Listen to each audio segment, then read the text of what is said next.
Okay, ఒక త్రిభుజములో కోణాల నిష్పత్తి ఇచ్చా అండి, 2:1:1 రాద్దాం.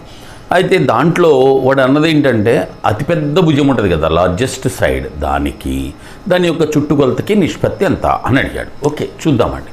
కోణాల నిష్పత్తి వాడు ఇచ్చింది ఇది, ఏది కోణాలు, యాంగిల్స్ అన్నమాట. ఎంతది? 2:1:1. ఇది లంబకోణ త్రిభుజం క్లియర్గా. ఎందుకు మనకు తెలుసు కదా, 45, 45, 90. అంతేగా, ఈ రెండు ఈక్వల్ అండి. ఇది 90 కదా, దానికి డబల్ 45, 45, 90.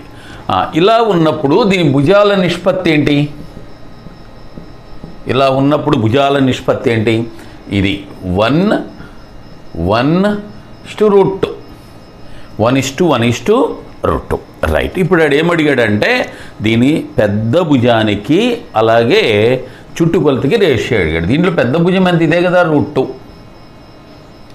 అలాగే చుట్టుకొలత ఎంత అండి దీనికి? √2, దానికి 1:1 ఎంత? √2, 1:1 అంటే 2, √2 + 2 అంతే కదా. దాని చుట్టుకొలత ఎంత? √2 + 2. అయితే ఇక్కడ ఏం చేశాడు? ఇలా ఇవ్వకుండా దీంట్లో √2 కామన్ తీశాడు. దిస్ ఈజ్ √2 బై, ఇక్కడ √2 కామన్ తీసాడు అనుకో ఏమవుద్ది? 1 ప్లస్ సో √2 కామన్ తీస్తే 1 ప్లస్ ఎంత? √2 కామన్ తీయాలిగా, అది. సో ఈ రెండు క్యాన్సిల్ అయిపోతే యువర్ ఆన్సర్ ఈజ్ 1/1 + √2, 1/1 + √2. ఓకే.